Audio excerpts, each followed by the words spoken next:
할렐루야. 이제 모두 자리에 일어나 힘차게 박수치며 우리 주님 앞에 찬양합시다.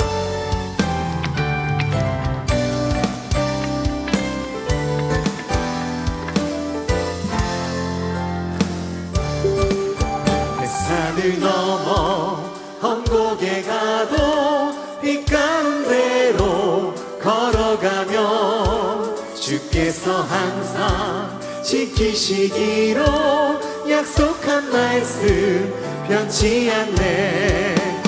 캄캄한 밤에 다닐지라도 주께서 나의 길 되시고 나에게 밝은 빛이 되시니 길 잃어버릴 염려 없네. 하늘의 영광 하늘의 영광 나의 맘속에 차고도 넘쳐 할렐루야를 힘차게 불러 영원히 주를 찬양하리. 광명한 그빛 마음에 받아 찬란한 천국 바라보고 할렐루야를 힘차게 불러 날마다 빛에 걸어가니. 하늘의 영광 하늘의 영광 나의 맘속에 차고도 넘쳐 할렐루야를 힘차게 불러 영원히 주를 찬양하리. 하늘의 영광 하늘의 영광 나의 맘속에 차고도 넘쳐 할렐루야를 힘차게 불러 영원히 주를 찬양하리.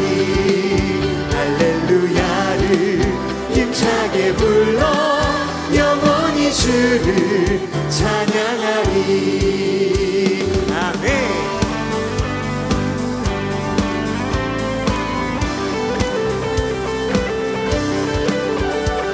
구름 타고 싶은 모든 나라 전하리.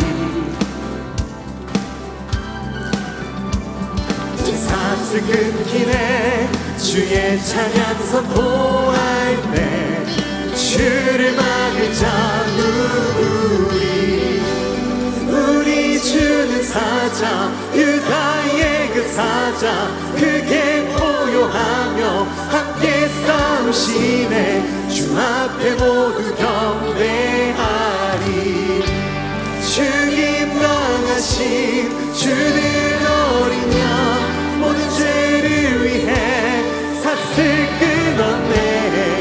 모두 절하리 사자와 어린 양께 주 앞에 모두 경배하리.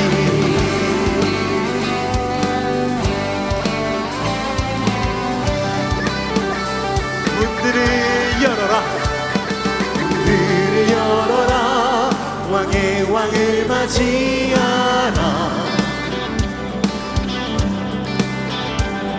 구원의 하나님 오로드 해방하시네. 주를 막을 자 누구리. 우리 주는 사자 유다의 그 사자 크게 포효하며 함께 싸우시네. 주 앞에 모두 경배하리. 주님 당하신 주는 어린 양 모든 죄를 위해 삭슬 끊었네. 모두 절하리 그 사자와 어린 양께 주 앞에 모두 경배하리. 주를 막을 자 누구리. 주를 막을 자 누구리. 주를 막을 자 누구리. 주를 막을 자 주를 막을 자 누구리. 주를 막을 자 누구리. 주를 막을 자 누구리. 누가 막으리. 우리 주는 사자 유다의 보유하며 함께 싸우시네 주 앞에 모두 경배하리 주 기뻐하신 주는 어린 양 모든 죄를 위해 샀을 끊었네 모두 전하리 그 사자와 어린 양에게 주 앞에 모두 우리 주는 사자 우리 주는 사자 유다의 그 사자 그게 보유하며 함께 싸우시네 주 앞에 모두 경배하리 죽임 당하신 주는 어린 양 모든 죄를 위해 삭슬 끊었네 모두 절하리 그 사자와 어린 양께 주 앞에 모두 경배하리 주 앞에 모두 경배하리 찬양받기에 앞당하신 그 이름을 찬양합니다. 할렐루야.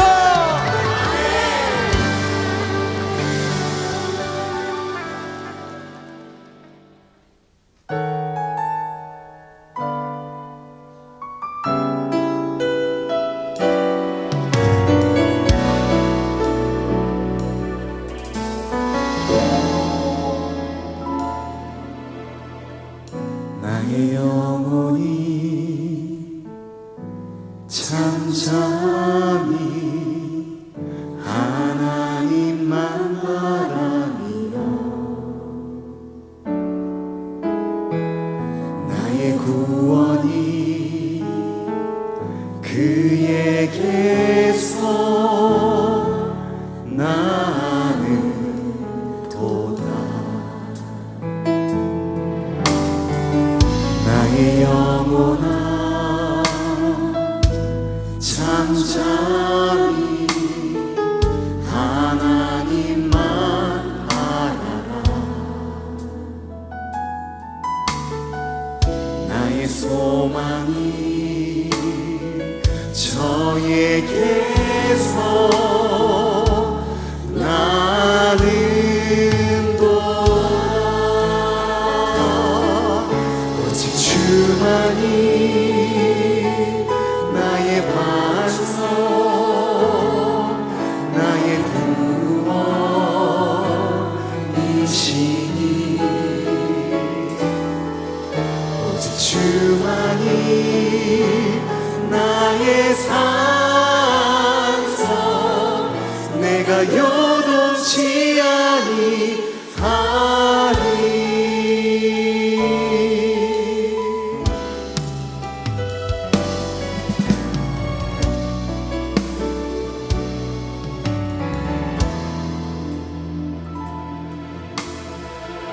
나의 영혼이 간절히 여호와를 갈망하며 나의 입술이 여호와를 찬양하리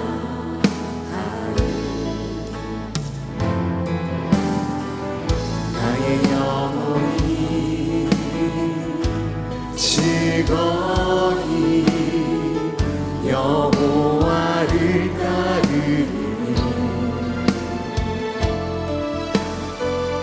나의 평생에 여호와를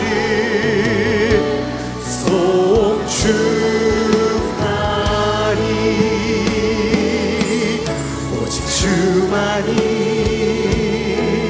나의 반석 나의 구원이시니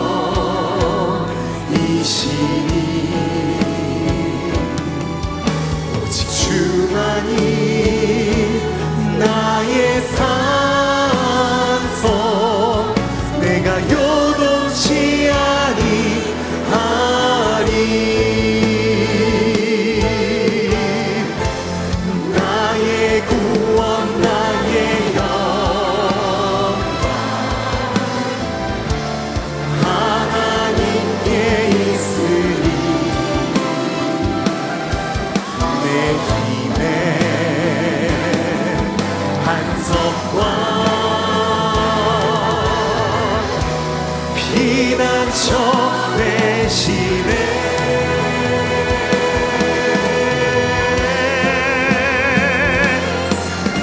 오직 주만이 나의 반석, 나의 구원이시니 오직 주만이 나의 산성, 내가 요동치 아니하리. 거친 파도 날 향해 와도 주와 함께 날아오르니 폭풍 가운데 나의 영혼 잠잠하게 주를 보리라. 거친 파도 날 향해 와도 주와 함께 날아오르니 폭풍 가운데 나의 영혼 잠잠하게. 이제 두 손을 높이 들고 거친 파도가 날 향해 와도 주와 함께 날아오르니 폭풍 가운데 나의 영혼 잠잠하게 주를 보리라.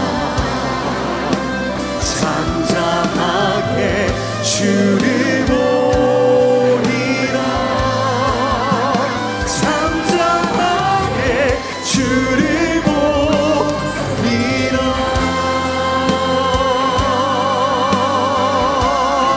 우리가 오직 주님을 바라봅니다. 주님을 경배합니다. 할렐루야.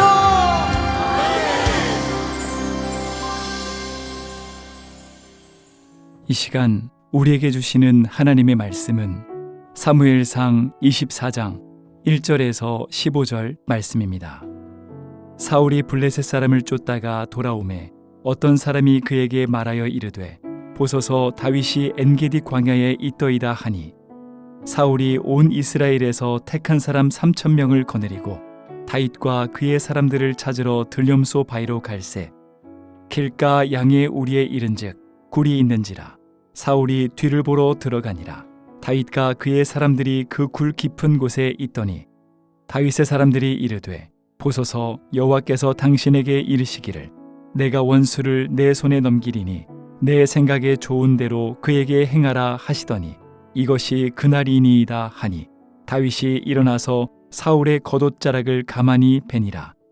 그리한 후에 사울의 옷자락 뱀으로 말미암아 다윗의 마음이 찔려 자기 사람들에게 이르되 내가 손을 들어 여호와의 기름 부음을 받은 내 주를 치는 것은 여호와께서 금하시는 것이니 그는 여호와의 기름 부음을 받은 자가 됨이니라 하고 다윗이 이 말로 자기 사람들을 금하여 사울을 해하지 못하게 하니라.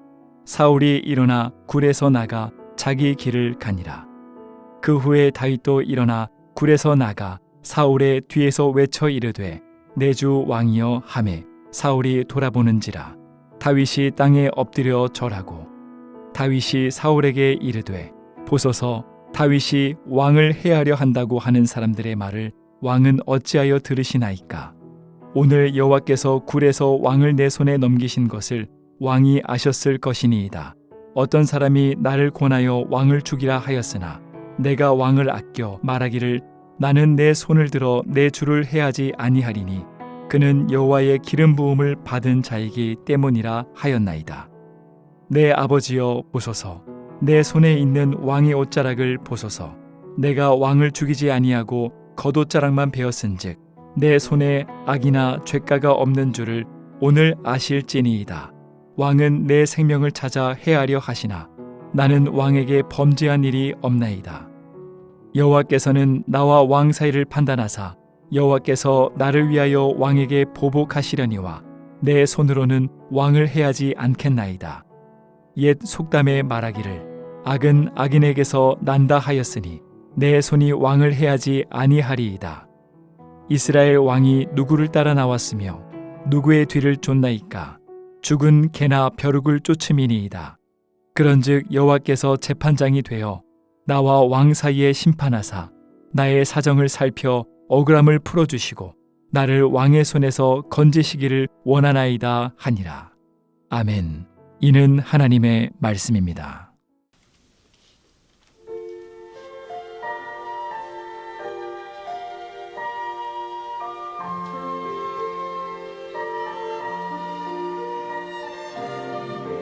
내가 주를 떠나 살아갈 때도 주는 나를 떠나지 않으며 내가 사망의 음침한 골짜기를 다닐지라도 주 날 인도하시네.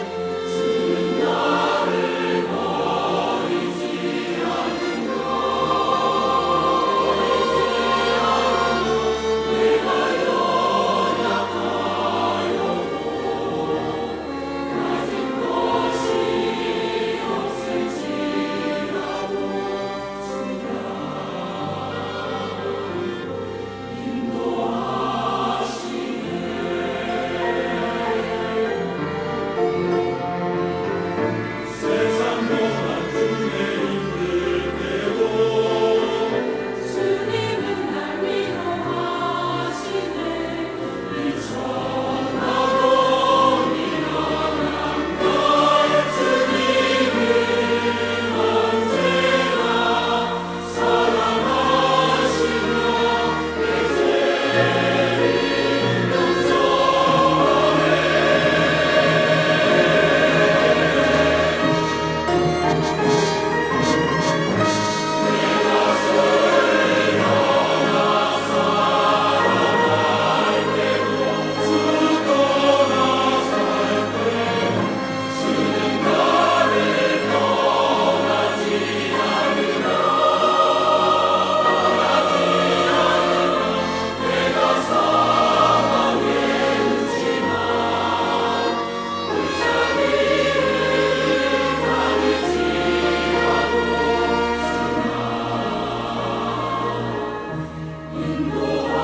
차를 몰고 남쪽으로 내려가다 보면 대전에 조금 못 미쳐서 신탄진이라는 곳이 있습니다.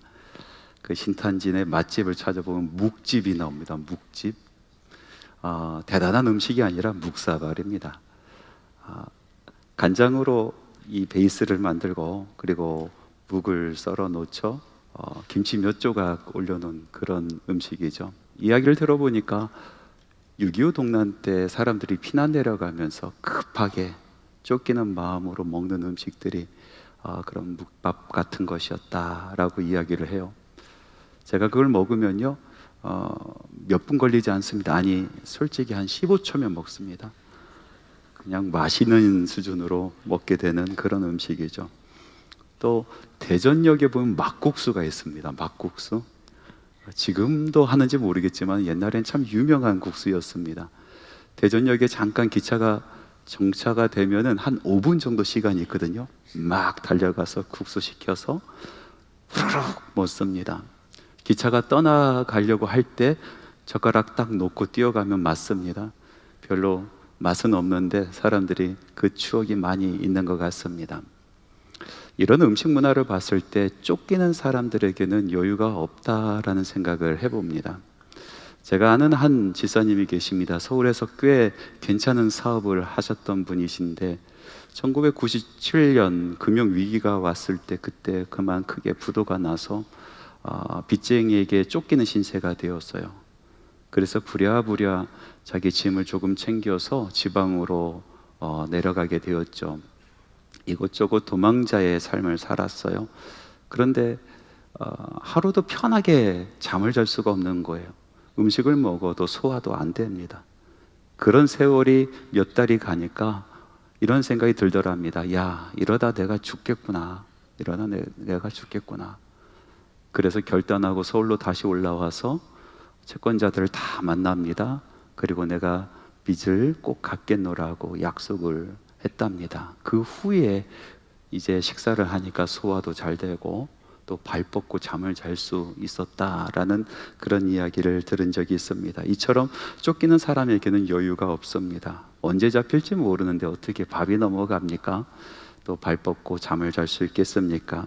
일반적으로 쫓기는 사람들에겐 여유가 없고 쫓는 사람들에겐 여유가 있겠죠. 그런데 오늘 성경의 말씀에 보니까 이 이야기 속에는 완전히 우리의 상식을 뒤엎는 이야기가 나오고 있습니다. 다윗은 사울 왕에게 쫓기는 그런 신세였는데 참 여유로워 보입니다.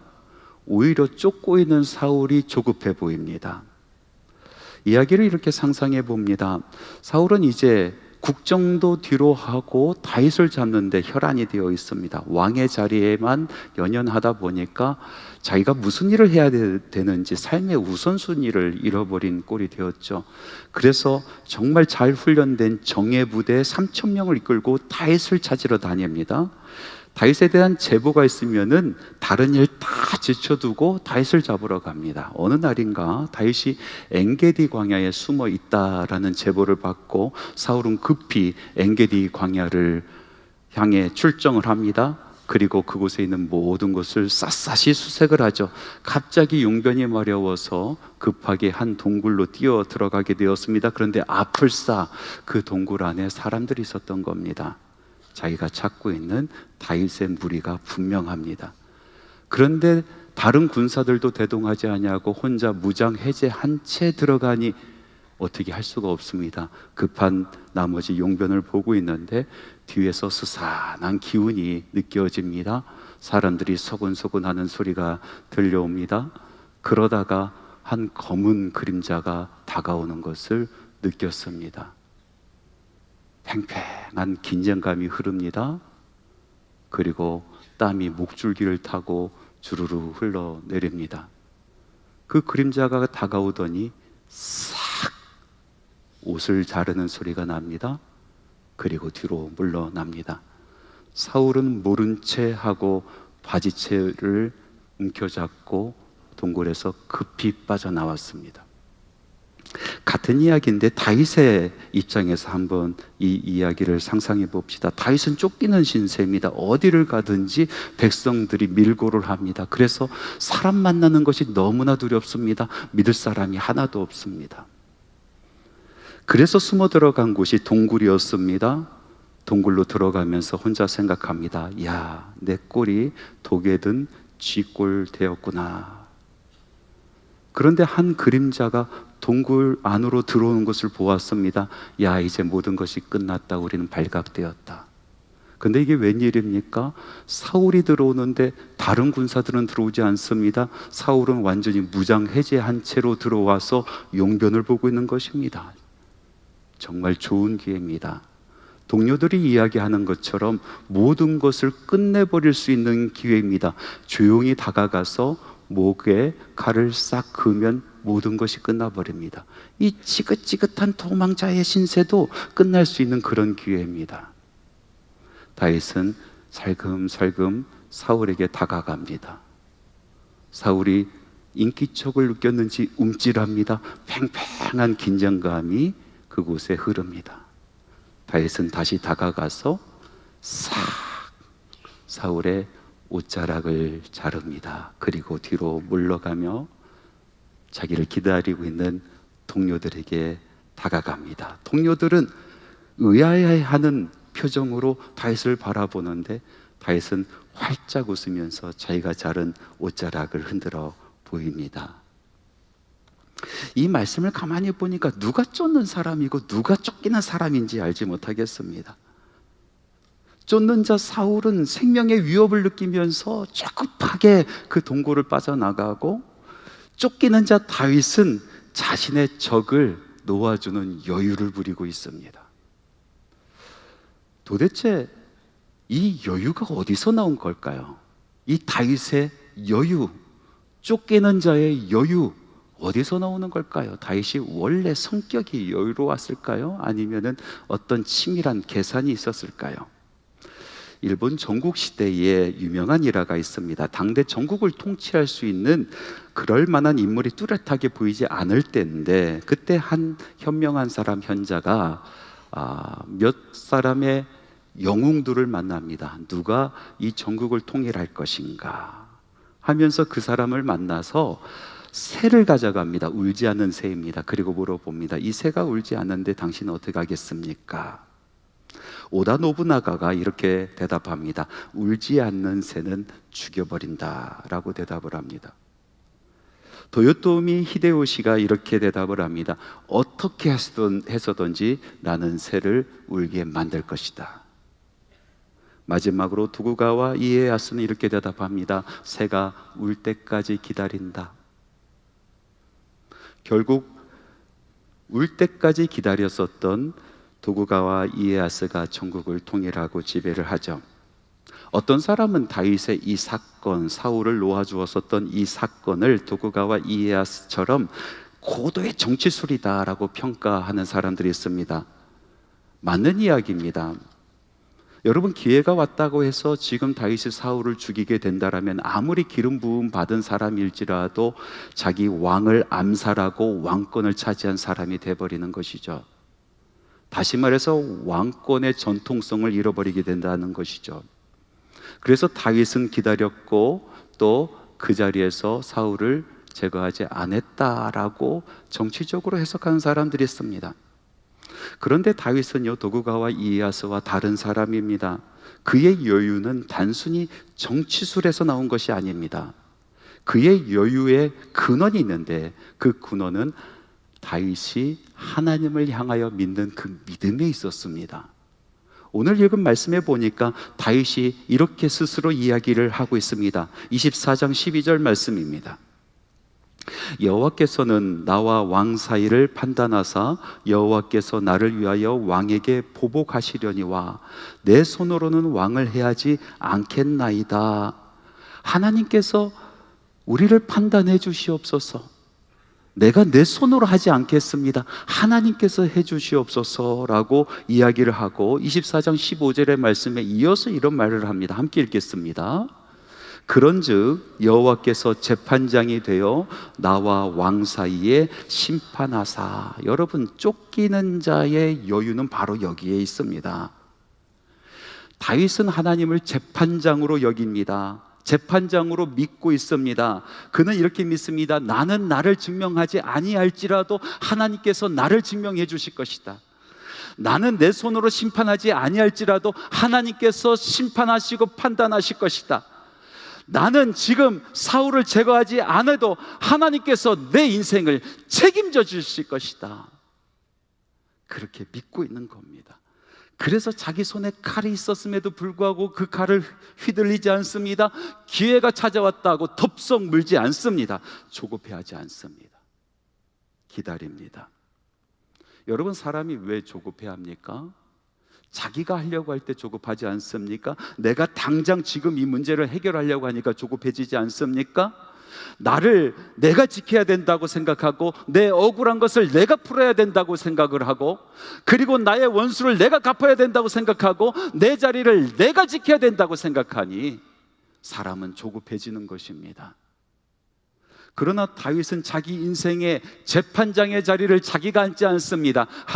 하나님께서 앉아주옵소서. 내 인생의 재판장이 되어 주시옵소서. 하나님께서 내 인생을 판단하여 주시옵소서. 하나님께서 나의 문제를 해결하여 주옵소서. 하나님을 재판장으로 앉히시는 겁니다. 그러니 기다릴 수 있습니다. 참을 수 있습니다. 원수를 죽이지 않을 수 있었습니다. 쫓기는 신세였지만 여유롭게 살아가는 인생이 되었습니다. 또 오늘 말씀해 보니까 사울은 점점 더 조급해지고 다윗은 이렇게 여유로워지는 그 이유를 찾아보니까 사람과 자신에 대한 자기 마음가짐에 있더라고요. 저는 오늘 사울과 다윗의 차이점을 이렇게 이야기하고 싶습니다. 사울은 갈수록 적을 만들어내고 다윗은 갈수록 적을 하나님께 맡긴다. 여러분, 사울은요, 시간이 갈수록 주변에 적이 많아집니다. 다윗은 시간이 갈수록 주변에 적이 없어집니다. 표면적으로 봤을 땐 정반대지 않습니까? 누가 봐도 사울 편이 훨씬 더 많이 있습니다. 다윗에게는 사방이 적이죠. 그런데 그 마음, 그 심령 깊은 곳을 들여다봤을 때 이야기는 달라지는 겁니다. 그 마음 속에 품고 있는 적들을 보았을 때 사울은 수도 없이 많은 적에 둘러싸여 있습니다. 여러분, 먼저 사울에게 가장 큰 적은 누구입니까? 다윗입니다. 언제든지 자기를 넘볼 수 있고 자기 자리를 빼앗을 수 있는 그런 위험한 인물입니다. 사울에게 있어서 백성들도 믿지 못하는 사람들입니다. 지난번처럼 천천만만하면 마음이 언제든지 바뀔 수 있는 사람들이 백성들 아니겠습니까? 어떻게 내가 백성을 믿겠습니까?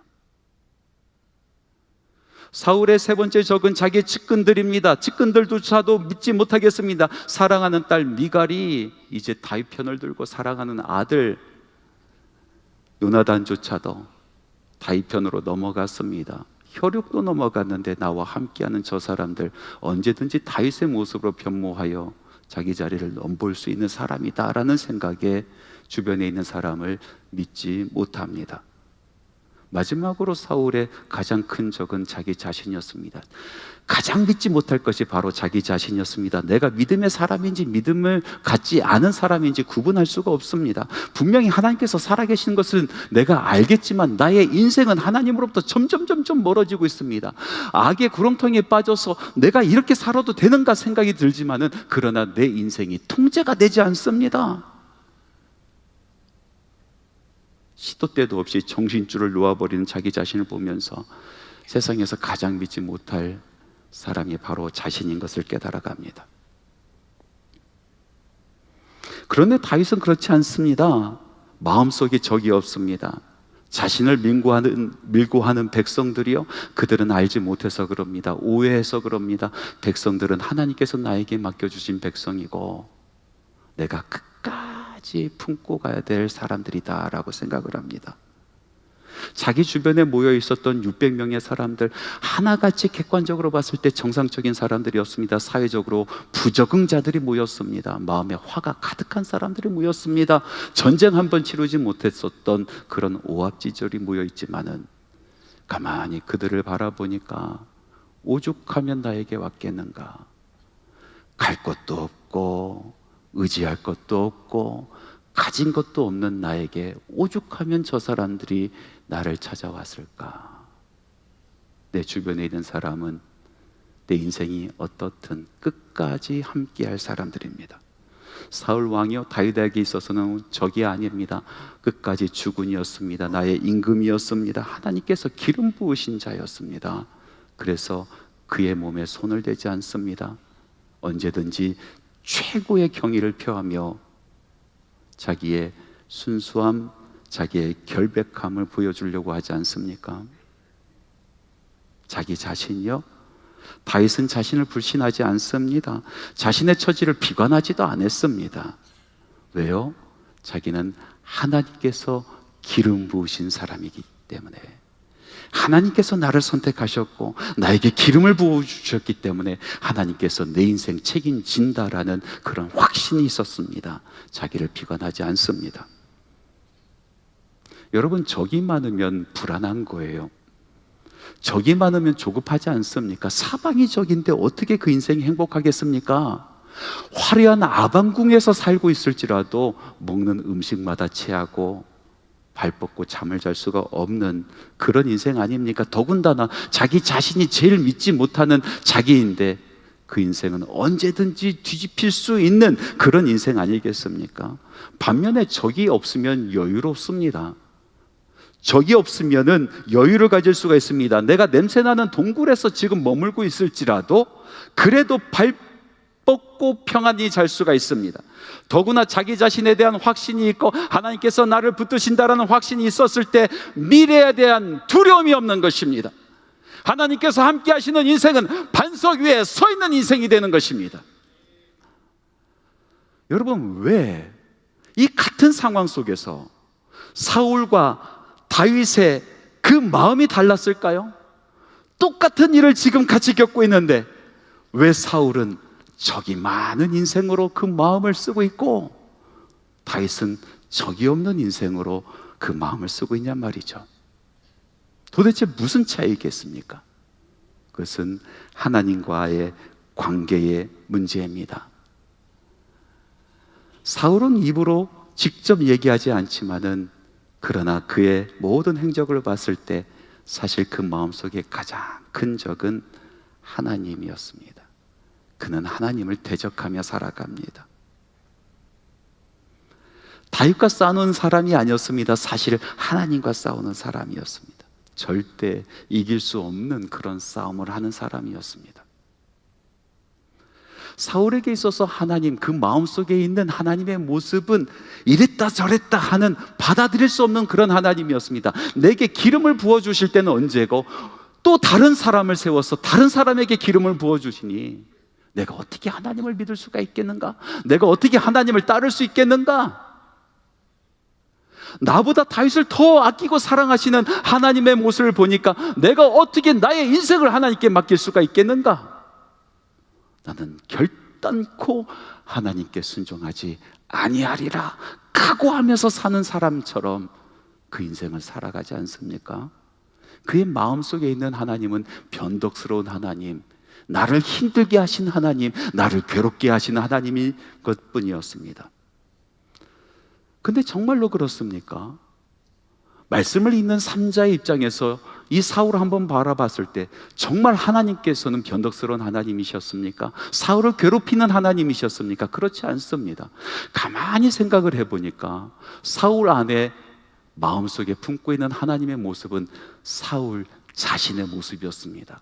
사울이야말로 가장 변덕스러운 왕이었습니다. 이랬다 저랬다 하는 왕이었습니다. 사울이야말로 하나님과 관계를 끊는 왕이었습니다. 하나님께 불순종하는 왕이었습니다. 하나님 먼저 생각하지 아니하고 자기의 자리를 생각하는 사람이었습니다.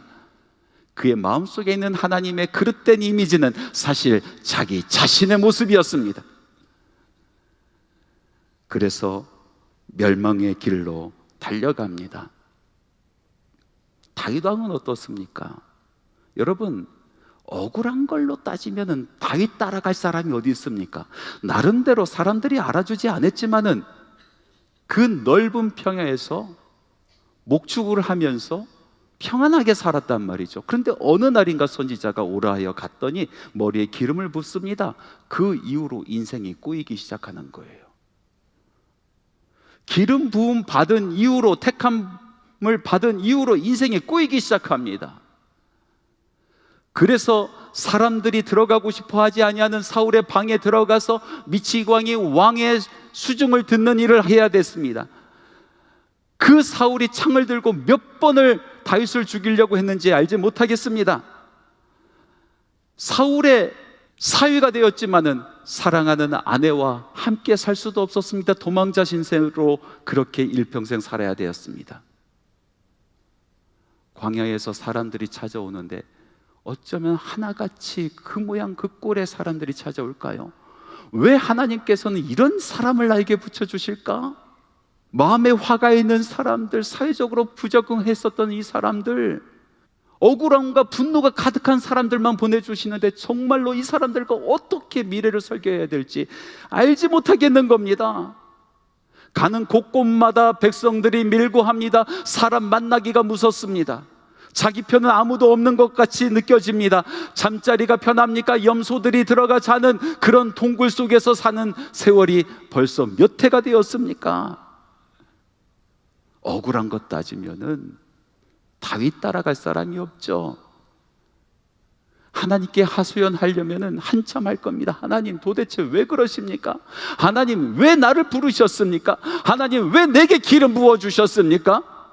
하나님 만나고 하나님께서 기름 부으신 그 이후로 내 인생이 이 모양 이 꼴이 되었습니다. 하나님 그러면 건강한 사람이라도 보내주셔야죠. 함께 의지할 수 있는 사람이라도 보내주셔야죠. 왜 이런 사람을 우리에게 보내주십니까? 하나님 도대체 내게 왜 그러십니까? 라고 한탄하고 하나님 앞에 성토할 인생이 바로 다윗의 인생 아니겠습니까? 그런데 오늘 말씀해 보니까 다윗은 전혀 그렇지 않습니다. 그가 이렇게 고백합니다. 시편 31편 4절의 말씀에 이런 고백이 있습니다. 함께 읽겠습니다. 여호와여, 그러하여도 나는 주께 의지하고 말하기를 주는 내 하나님이시라 하였느니라. 그러하여도, 내 인생이 그러하여도, 내 삶이 이 모양 이 꼴이어도, 그래도 나는 하나님을 의지하고 하나님은 나의 하나님이십니다. 하나님께서 나를 부르셨고 하나님께서 나에게 기름 부어주셨고 하나님께서 동행하시는 것을 나는 믿나이다. 나를 통하여 주의 뜻을 이루어 주옵소서. 믿음과 사랑을 가지고 하나님을 부여잡습니다. 비참한 삶을 사는 그 삶도 이제 사명으로 느끼는 것입니다. 하나님께서 보내주신 그 사람들을 사랑합니다. 자기 자신을 사랑합니다. 그리고 심지어는 자기를 죽이려는 원수까지 사랑하는 것입니다. 여러분, 삶의 여유가 여기서 나오지 않습니까? 내 인생이 이러할지라도, 하나님 그러할지라도, 다른 사람들은 그렇게 보지 아니할지라도 나는 하나님을 의지하고 하나님은 여전히 나의 하나님입니다. 내가 주를 떠나 어디를 가겠습니까? 내가 주의 손을 놓고 어느 곳을 가겠습니까? 쫓기는 사람 다윗이 부여잡은 하나님으로 인해 그는 여유로운 사람이 되어 갑니다. 여러분, 우리 인생을 돌아보면은 참 쫓기는 인생을 살아가는 것 같습니다. 우리는 시간에 쫓기고 일에 쫓기고 사람에 쫓기고 사랑에 쫓기고 감정에 쫓기고 광야길을 걸어가면서 힘들어하다가 조그만 동굴이 보이면은 우리는 그곳에 들어가 잠시 안식을 누리는 그런 인생을 살고 있지 않습니까? 그래서 그런지 많은 사람들이 하나님 없는 것처럼 살아갑니다. 자기가 재판관 자리에 올라가서 조급하게 살아갑니다. 이것도 내가 해야 되고 저것도 내가 해야 되고, 내가 판단해야 되고 심판해야 되고 정죄해야 되고, 내가 지켜나가야 되고 내가 올라가야 되고, 그 삶은 점점점 더 조급해집니다. 사람들과 싸우다가, 자신과 싸우다가 결국은 하나님과 싸우는 인생들이 얼마나 많이 있습니까? 사랑하는 성도 여러분, 오늘 말씀 속에서 다윗을 보십시오. 주변에 어떤 상황이든 쫓기는 인생일지라도 하나님을 붙들고 살아갑니다. 하나님, 내 인생의 재판장 되어 주시옵소서. 나는 그러할지라도 하나님을 의지하나이다. 그러할지라도 하나님은 나의 하나님이 되시나이다. 하나님께서 나를 택하여 주셨고 하나님께서 내게 기름 부어 주셨고 하나님께서 내 인생을 책임져 주시는 줄 믿나이다. 그리하면 여러분, 이 마음이 있을 때에 여러분의 삶에 여유를 찾을 수 있을 줄로 믿습니다. 그렇게 될 때에 천하가 여러분의 손안에 들어갈 줄로 믿습니다. 그리할 때에 하나님의 마음에 꼭 맞는 사람이 되는 줄로 믿습니다.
주께 맡기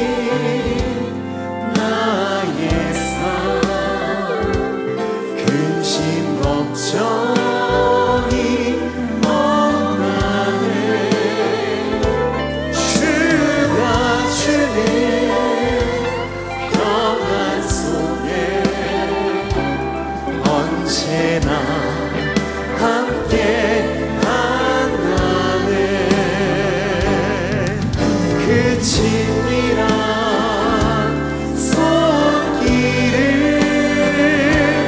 낮은 구름으로 인도하시고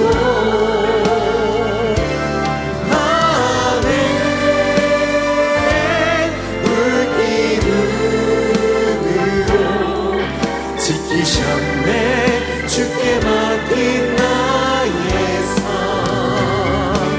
주께 맡긴 나의 삶, 근심 걱정이 없다네. 주가 주는 평안 속에 언제나 함께 한다네.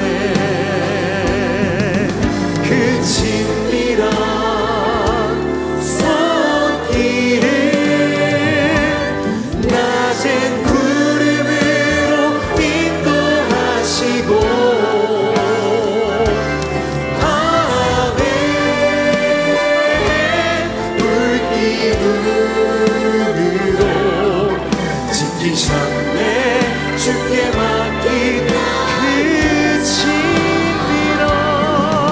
그 친밀한 손길을 낮은 구름으로 인도하시고 밤에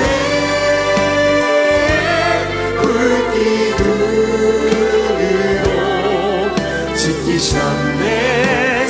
이제 두 손을 높이 듭니다. 그 친밀한 손길을 낮은 구름으로 인도하시고 밤에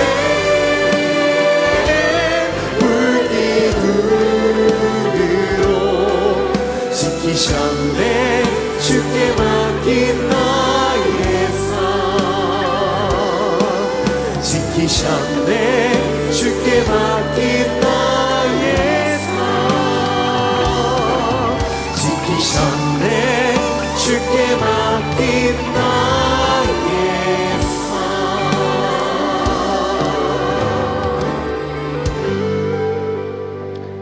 예수 그리스도의 은혜와 하나님의 사랑하심과 성령님의 교통하심이 하나님의 전에서 살아계신 하나님의 이름을 부르며 마음의 소원을 올려드리고 주신 말씀 가슴에 새기고 내 인생 주님께 맡기기를 다짐하는 주님의 사랑하는 자녀들의 발걸음 발걸음의 그 심령 위에 지금부터 영원토록 함께 하시기를 간절히 축원하옵나이다.